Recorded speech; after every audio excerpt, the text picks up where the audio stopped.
Idukki തൊടുപുഴയിലെ Biju Joseph കൊലക്കേസിൽ quotation സംഘത്തിലെ ജോമിനുമായി തെളിവെടുപ്പ്. ബിജുവിനെ തട്ടിക്കൊണ്ടുപോയ തൊടുപുഴ കോലാനിയിൽ തെളിവെടുപ്പ് നടന്നു. കൊല്ലപ്പെട്ട ബിജുവിന്റെ പോസ്റ്റ്മോർട്ടം അല്പസമയത്തിനകം തുടങ്ങും. വിവരങ്ങളുമായി ഇടുക്കിയിൽ നിന്ന് ആൽവിൻ തോമസ് ചേരുന്നു. ആൽവിൻ, ഇപ്പോൾ പ്രതികളിൽ കൊട്ടേഷൻ സംഘാംഗമായ ഒരാളെയാണ് ആ സ്ഥലത്തൊക്കെ എത്തിച്ച് തെളിവെടുപ്പ് നടത്തിയത് എന്നാണ് ഞാൻ മനസ്സിലാക്കുന്നത്. എവിടെയൊക്കെയാണ് എത്തിച്ചിരിക്കുന്നത്? ഈ കൊലപാതകത്തിൽ പോലീസിന് മുന്നിൽ വെളിപ്പെടുന്ന കൂടുതൽ കാര്യങ്ങൾ എന്തൊക്കെയാണ് ആൽവിൻ? ലക്ഷ്മി, കൊട്ടേഷൻ സംഘത്തിലെ 2 പേരെയാണ് ഇപ്പോൾ തെളിവെടുപ്പിനായി കൊണ്ടുപോകുന്നത്. ആദ്യം രാവിലെ ജോമിൻ എന്നയാളെ ഇവിടെ കോലാനിക്കടുത്തുള്ള ബിജുവിൻ്റെ വീടിന് സമീപത്ത് തെളിവെടുപ്പ് നടത്തിയിരുന്നു.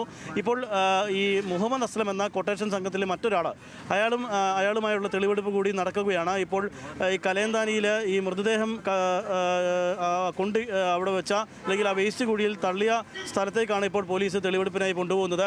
ഈ മുഹമ്മദ് അസ്ലവും ജോമിനും ഇരുവരെയും ഇപ്പോൾ അങ്ങോട്ടേക്ക് എത്തിച്ചുള്ള തെളിവെടുപ്പിനാണ് ഇപ്പോൾ പോലീസ് അവരുമായി പോവുകയാണ്. അല്പം മുമ്പാണ് ബിജുവിൻ്റെ വീടിന് സമീപത്തു നിന്നാണ് ഇവർ ബിജുവിനെ ഒമ്നി വാനിൽ തട്ടിക്കൊണ്ടു പോകുന്നത്. അവിടെ വെച്ചുള്ള മൊഴിയെടുപ്പ് വളരെ കൃത്യമായി തെളിവെടുപ്പും മൊഴിയെടുപ്പും നടത്തിയിരുന്നു. അവിടെ പെപ്പർ സ്പ്രേ അടക്കം പ്രയോഗിക്കുന്നതിന് കൊണ്ടുവന്ന പെപ്പർ സ്പ്രേ അടക്കം റോഡിൽ നിന്ന് ലഭിച്ചു.